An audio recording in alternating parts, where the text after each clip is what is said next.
Sebenarnya sih kan kemarin itu sudah di apa ya, sudah ditanggepin juga sama Jedar kan, gitu.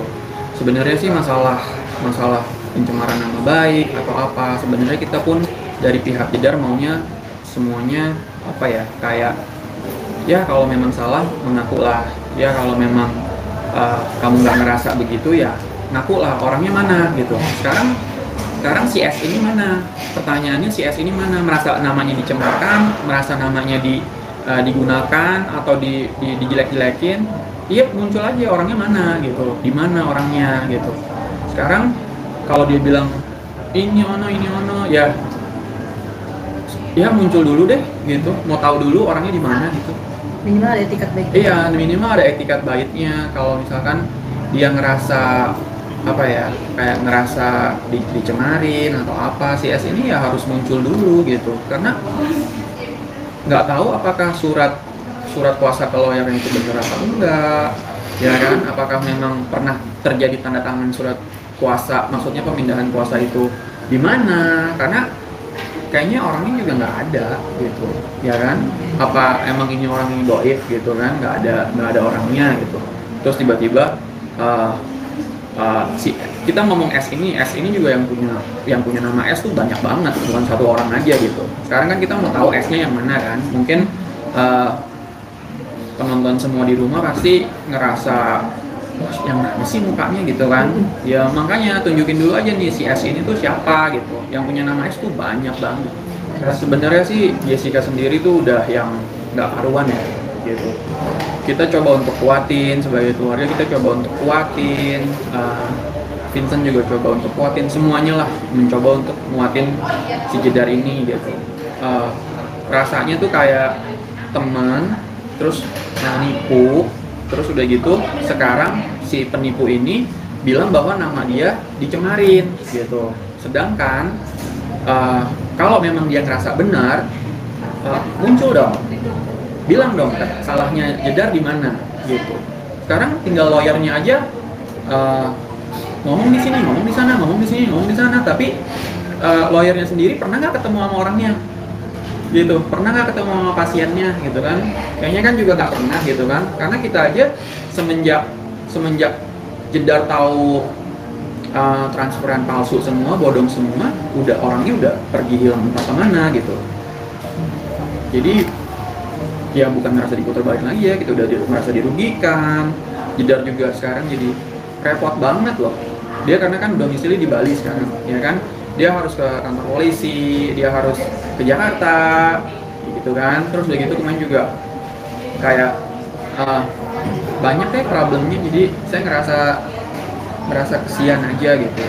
Kalau kayak begitu, ya dibuktikan aja sama pihak yang berwajib. Kita kan punya laporan, dia pun juga, tapi dia merasakan ada yang menipu di sini kan. Ya udah, kita coba dulu. Oh, dia udah ngaku nih satu. Berarti kan nggak ada yang namanya pencemaran nama baik kalau dia udah ngaku satu, gitu kan? Seharusnya kan, oh iya memang cuma ada satu. Berarti kan nipu. Si S ini kan nipu satu, ya kan?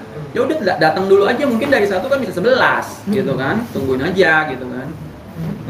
Jadi kena banget deliknya ini. Iya, jadi kayak apa yang mereka ngomong gitu, mereka ngerasa dicemarin nama baiknya, tapi mereka juga ngaku gitu. Kalau misalkan memang merasa nggak, apa ya, kan kita kalau nggak merasa ngelakuin, kita fight abis-abisan, nggak pernah gue ngelakuin itu, dia bohong, tapi dia ngaku satu, ya udah cukup gitu, satu dulu gitu, mulai satu nanti kan bisa berkembang gitu. Oke.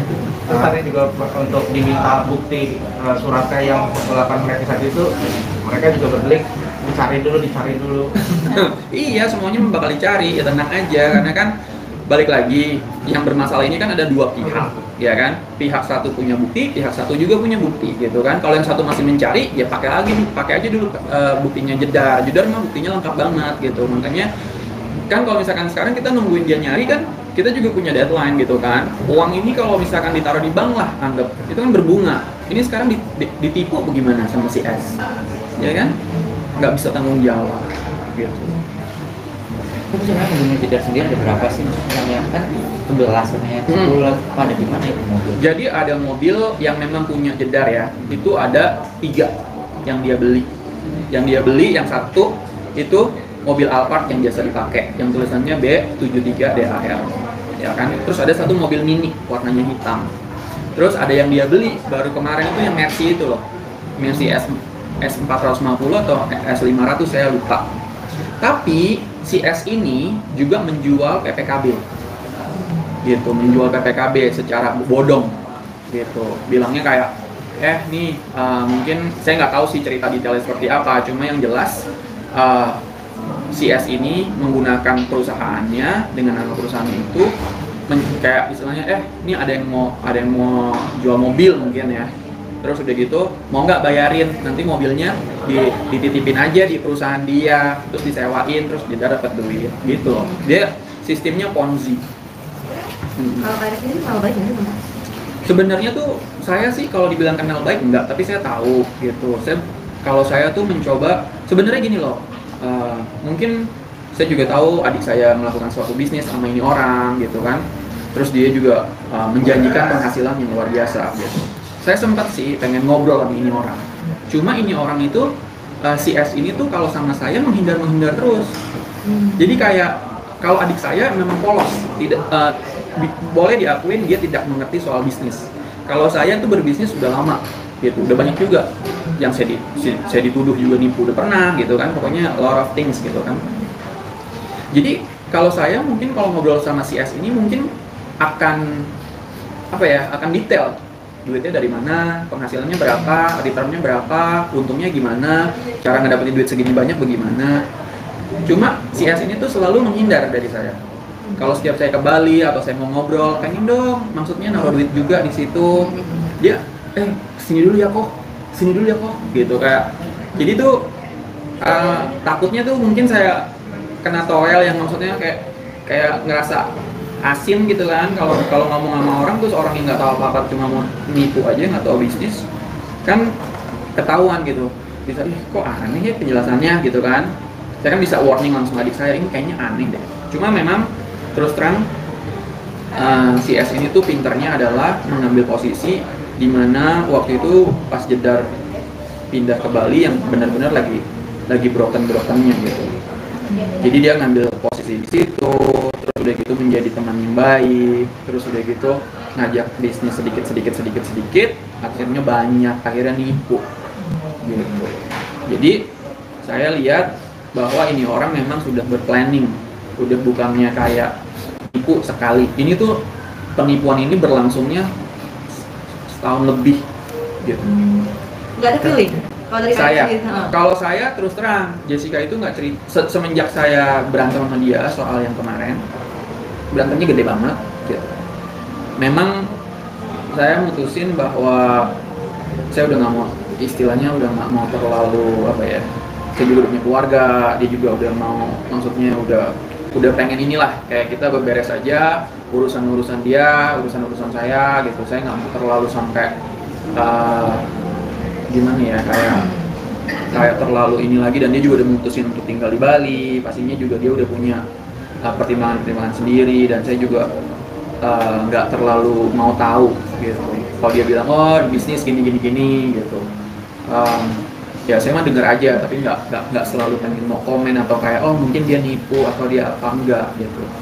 Tapi yang jelas sangat disayangkan bahwa temen yang dia anggap teman itu bisa ngelakuin hal ini gitu. Dan dia tahu titik lemahnya Jedar gimana, pas sedih ditemenin, pas lagi butuh, maksudnya teman cerita atau apa gitu. Jadi mungkin dari pihak Jedarnya juga percaya, dan pokoknya di-build lah, friendship di-build, terus udah gitu banyak juga, maksudnya dia dikenalin sama adik saya, sama artis-artis gitu, ya kan. Ya kita lihat aja. Dan sekarang kan prosesnya saya mau ucapin terima kasih banyak sama Kepolisian Indonesia bahwa kasusnya itu udah naik nih ke Barreskrim, yang which is a good news nih for us gitu. Berarti mereka benar-benar nggak pandang bulu, mudah-mudahan selalu jadi atensi buat Mabes atau Barreskrim untuk menyelesaikan kasus ini gitu. Karena memang pihak adik saya itu korban gitu. Kalau yang lain-lain sih saya udah nggak mau banyak urusan ya. Cuma yang jelas saya ngerasa kita dibantu oleh pihak kepolisian.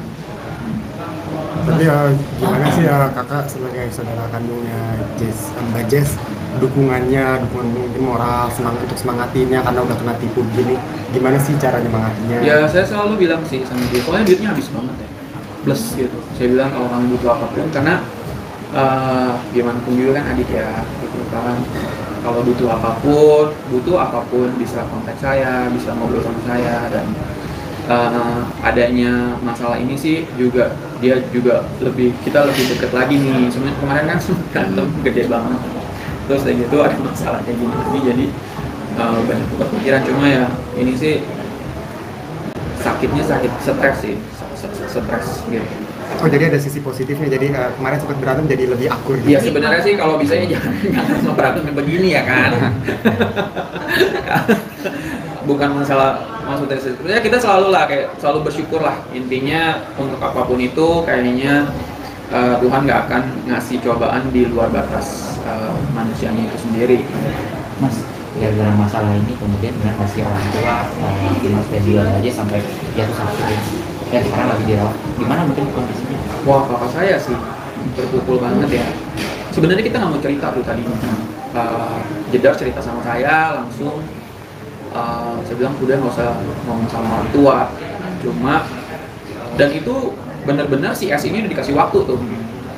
Kayak benar-benar lu mau ganti nggak gini. Pokoknya udah ngobrol deh antara pihak Jedar sama si S ini tuh udah ngobrol. Dan itu kita masih nggak kasih tahu orang tua gitu. Jadi secara keluarga udah dicoba sebenarnya. Sudah. Tapi dari PRS belum ada respon. Ya, kemudian Malah nyari lawyernya nggak tahu deh, nggak jelas. Ya. cerita ke keluarga bapak. Kayaknya keluarga tuh dengernya dari seorang nonton. bukan dari Baru rame di keluarga, apa kaget gitu, jatuh sakit, sampai jatuh gitu, jatuh di ranjang nggak bisa diri. Sekarang gimana Pak? Sekarang udah membaik, ya kan? Bersyukur, udah baik, udah baikan. Tapi ya tetap nanya ke orang tua tiap hari, ditanya tiap hari. Rik bagaimana Rik? Karena kan Jedarnya juga nggak di Jakarta kan. Jadi tuh papa saya tuh nanya terus. Pasti pikiran ya kalau udah begitu kan, orang tua kan cuma bisanya nanya gitu kan, Rik bagaimana Rik? Ya saya cuma bisa jawab, udah Pak, udah ditangani, jangan gelisah terus gitu. Gelisah jadi ya, nggak bisa tidur. Mungkin buat orang tua duit segitu gede kali, kayak gede sih itu uangnya gitu kan. Pasti, tapi bingungnya nggak nanya sama si Jedar gitu, selalu nanyanya sama saya gitu. Mungkin juga dia nggak mau ngepres Jedar juga nih gitu kan, dengan pertanyaan-pertanyaan udah belum gitu kan. Jadi kebanyakan saya nih yang lebih nge-counter gitu kalau di bagian orang tua, karena yang jelas saya mau ya keluarga saya semua dalam keadaan sehat, dalam keadaan terjaga lah intinya gitu. Kalau dengan masalah ini mudah-mudahan cepat selesai. Nggak hanya cuma Jedar aja yang stres ya dia ya gitu. Kalau di YouTube mah di TV nyengir, tapi kalau udah di rumah minta ngobrol terus ya bagaimana ya, uring-uring itu kayak gue mesti bagaimana hilang udah kagak kerja. Iya, udah dia kagak kerja, dia udah nggak kerja lagi, bayangin. Dia udah nggak kerja lagi, terus udah gitu dia mungkin udah mikir masa depan dia yang mau bagaimana ya dengan uang tersebut gitu ya. Udah misalkan mau apalah, udah disusun cuma bles hilang gitu, ya udah ngomong aja gitu. Ada bayi juga kan jadinya bingung gitu kan, bayinya juga kesian jadinya ya kan, yang mestinya misalkan nyusuin, emaknya nggak bisa nyusuin, jadi kayak uring-uringan gitu, kesian. Sakit apa mas? Kalau papa saya sih memang penyakitnya sih sudah komplikasi gitu, ada diabetes, terus ada ada banyak lah penyakit orang tua karena kan umurnya udah 72, which is udah lumayan sepuh ya, gitu. Jadinya penyakitnya sih banyak, cuma memang mungkin dari pikiran kambuh bisa begitu. Kayaknya pikiran sih yang kontrol semua kesehatan. Kayaknya kalau pikirannya enak sebenarnya juga nggak akan sakit gitu. Mereka fine aja sebenarnya. Cuma kalau pikiran stres pasti udah amburadul deh. Mas, perihal dengan adanya kasus ini, Pak, benar nggak sih sampai Jedar sampai jual rumah yang di Jakarta? Udah di listing. Dijual berarti, benar dijual? Udah mau di listing, ya udah di listing. Udah ngobrol sama beberapa agent. Sangat disayangkan nggak sih? Dijual kan dia kan juga sering bolak-balik Jakarta, Bali gitu buat ongkos, buatnya atau gimana sih? Dan itu kan dulu proses Iya. pembuatan rumahnya. Iya. Wah. Maksudnya banyak Yang penanganan juga, lupa. cuma ya mau gimana ya? Ya kan? Ya mau bagaimana ya? Gitu. Tidak tahu ya. Iya. Ya pasti kan Jedar juga punya kebutuhan sehari-hari gitu kan? Ya kan? Ya mau bagaimana ya? Ya kita juga sebagai keluarga yang ngomongnya pasti kalau ditanya ya gimana ya? Kita juga bingung mau gimana.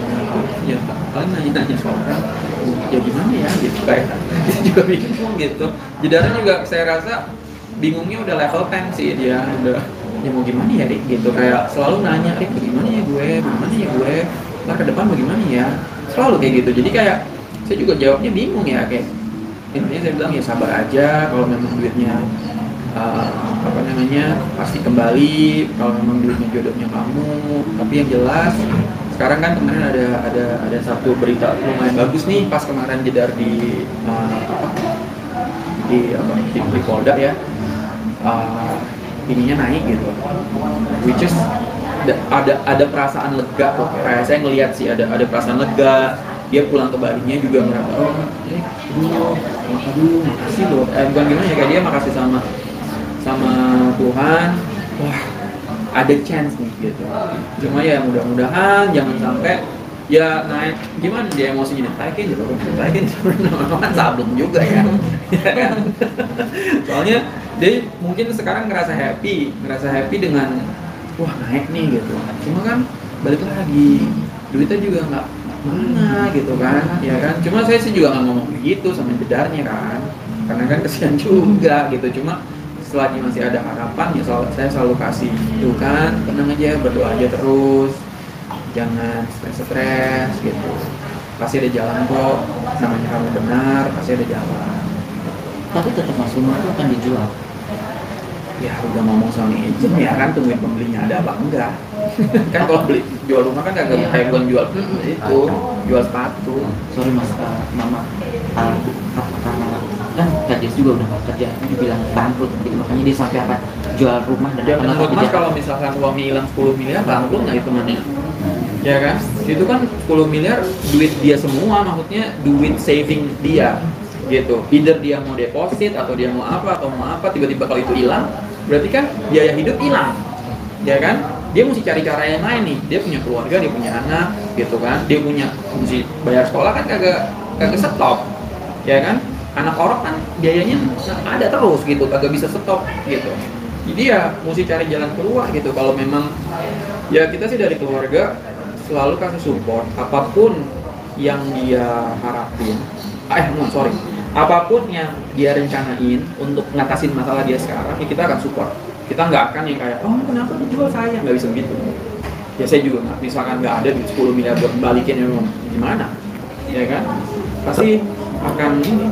Tapi Jedar sendiri pernah merasa menyalahkan diri sendiri karena berbisnis ini Diri ya? sendiri. Ya, Dia salah. Dia yang poin ini dia merasa diri dia salah. sampai kapok bisnis lagi nggak sih? Kapok. Kapok. Terus bisnisnya dia yang lain gimana? Ya sekarang di take care sama saya, bisa take care. Tapi kapok. Kapok. Sama orang juga. Iya. Nggak mau terlalu diajak gitu, enggak gitu. Ada juga kan kayak istilahnya, lo ditipu gini-gini, yuk bisnis sama gue aja gini-gini. Dia udah yang kayak udah kagak mau ngomong, udah kagak attention untuk cari duit dengan berbisnis dengan orang. Sadarnya Kak Jedar ditipu dari kapan? Dari tahun ini. tahun ini Januari dia nanya sama si S, mana ya transferannya gitu, dari 11 mobil ini mana ya duitnya, kok nggak nyampe gitu kan. Ya kan, ditanya-tanya terus, dia menghindar, terus sampai suatu saat dia ngasih bukti palsu. Sudah transfer segini, pas dicek tidak ada. Semenjak itu dia udah merasa kayak wah ini nggak beres. Hampir mau setahun dong, balik tahun. Udah, makanya ya udahlah, maksudnya yang penting sekarang pihak kepolisian sudah atensi ke masalah ini gitu. Dan kita selalu dari pihak keluarga dan Jeddah selalu berharap Pak Polisi, Barreskrim, Polda bisa bantu gitu. Karena kita nggak tahu lagi mau kemana kan, ya kan. Mungkin Jeddah mau ngomong kali ke Presiden biar bisa dibantu gitu. Ya kan, cuma ya mudah-mudahan ada jalan keluar yang baik ya. Terakhir mungkin kalau si S nonton, Kak Erik mau nyampein apa? Misalnya nih. Kalau si S di mana kau pun berada ya saat ini, kalau kamu merasa nama kamu dicemarin, kamu harus membuktikan dulu bahwa kamu memang tidak bersalah. Kamu memang tidak pernah mengambil uang atau barang dari anak saya. Tetapi tolong, kalau memang kamu sudah mengaku, bahkan lawyer kamu sudah bilang kamu memang nipu satu mobil, berarti adik saya itu tidak sama sekali mencemarkan nama baik kamu. Karena kenapa? Kamu udah ngaku satu yang kamu akuin, tapi sisanya 10-nya itu kamu harus juga punya tanggung jawab di situ. Jadi S dan pengacaranya juga jangan linglung. Kalau pengacaranya ini mesti mikir, kalau emang dia punya sarjananya udah sarjana hukum, kalau dia udah bilang kliennya udah nipu satu, berarti dia jangan ngajuin lagi bilang bahwa dicemarin nama baiknya kliennya. Itu nggak nyambung Bapak ya. Udah sama S sama 2 itu udah goyang dumbo aja berdua. Jangan lupa subscribe dan nyalakan lonceng.